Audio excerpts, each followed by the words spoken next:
ഞാനിപ്പോൾ വായിച്ചുകൊണ്ടിരിക്കുന്ന ഒരു പുസ്തകമുണ്ട് കേട്ടോ. Unstoppable the incredible power of faith in action by Nick. ഇദ്ദേഹമാണ് ഈ പുസ്തകം എഴുതിയിട്ടുള്ളത്. ഫോട്ടോ കാണുമ്പോൾ തന്നെ അറിയാലോ അല്ലേ.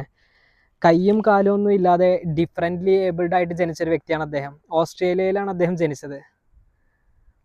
തൻ്റെ 10ാമത്തെ വയസ്സിൽ താൻ മാതാപിതാക്കൾക്കും സൊസൈറ്റിക്കും ഒക്കെ ഒരു ഭാരമാകുമോ എന്ന് വിചാരിച്ചിട്ട് തൻ്റെ ജീവിതം അവസാനിപ്പിക്കാൻ, സൂയിസൈഡ് ചെയ്യാൻ വിചാരിച്ചൊരു വ്യക്തിയായിരുന്നു അദ്ദേഹം.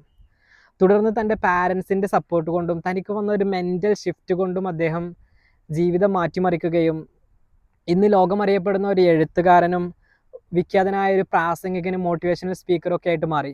ആ ഒരു കഥയാണ് ഈ പുസ്തകത്തിലുടനീളം പറയുന്നത്. 240 പേജുള്ള ഈ പുസ്തകം ഏകദേശം 140 പേജായപ്പോഴേക്ക് തന്നെ എനിക്കൊരു റിവ്യൂ പറയണമെന്ന് തോന്നി. കാരണം മുഴുവനാക്കാൻ പറ്റുന്നില്ല, അത്രയും ഇൻസ്പയറിംഗ് ആണ് ഈ ബുക്ക്. ഇൻ ഷക്കർത്തും അസീദന്നക്കും എന്ന് ഖുറാനിൽ പറയുന്നുണ്ടല്ലേ. നിങ്ങൾ എന്നോട് നന്ദി കാണിച്ചാൽ ഞാൻ നിങ്ങൾക്ക് അധികരിപ്പിച്ച് തരുമെന്ന് അള്ളാഹു നമ്മളോട് പറയുന്നുണ്ട്.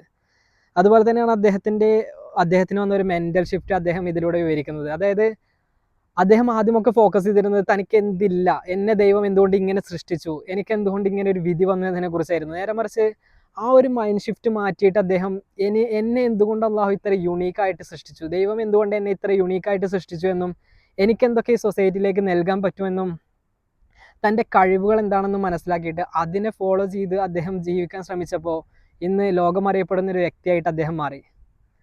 ഈ ഒരു മൈൻഡ് ഷിഫ്റ്റ് നമ്മളെ ജീവിതത്തിൽ ഒന്ന് കൊണ്ടുവരാൻ ശ്രമിച്ച് നോക്കിയേ. ഭയങ്കര ഇൻസ്പയറിംഗ് ആണ്. എല്ലാവരും ഈ പുസ്തകം ഒന്ന് പറ്റുവാണെങ്കിൽ ഒന്ന് മേടിച്ചിട്ട് വായിക്കാൻ ശ്രമിക്കുക. ഓൺലൈനിൽ ഇതിൻ്റെ PDF കോപ്പികളൊക്കെ അവൈലബിൾ ആണ്. ഭയങ്കര ഇൻസ്പയറിംഗ് ആണ്. That's it for today. See you all tomorrow.